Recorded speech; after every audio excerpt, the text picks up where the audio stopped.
Siguro may mga pagkakataon na tinatanong mo na si Lord, ano ba talaga ang plano mo sa buhay ko? Kung nasa tamang direction ka ba o may ibang path na gusto si Lord para sa'yo? Parang gusto mo agad makita ang buong picture, pero hindi laging ganon.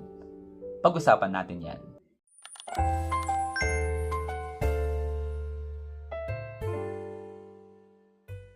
Hi guys! Today, let's talk about discovering God's will for your life. Maraming tao ang gustong malaman agad ang buong future nila. What career should I pursue? What decision should I make? Am I in the right path? Gusto natin makita agad ang buong picture ng buhay. Pero kadalasan, hindi ganon gumalaw ang Diyos.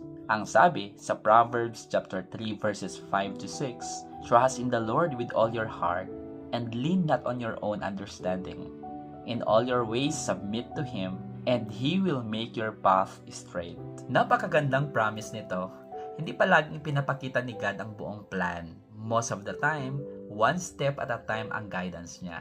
Habang nagpe-pray tayo, habang nagbabasa tayo ng Word, habang sumusunod tayo sa Kanya, unti-unting nagiging malinaw ang direksyon ng buhay natin. Parang light sa madilim na daan.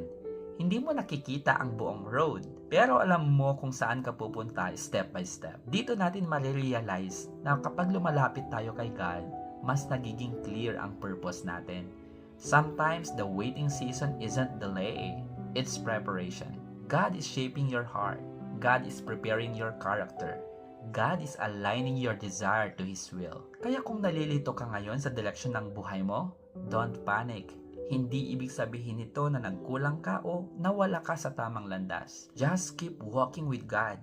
Kahit ang simpleng hakbang lang sa araw-araw. Minsan maliit na obedience, like praying daily, reading the Word, helping someone, ang nagiging key sa malaking plan ng Diyos para sa'yo. Remember this, God's timing is perfect. He may not reveal everything ngayon, pero He is always working behind the scenes para dalhin ka sa tamang destination. So today, choose to trust Him. Walk closely with God even when the path seems unclear.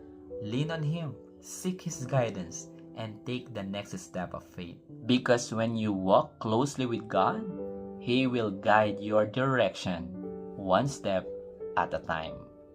God bless you, kapatid.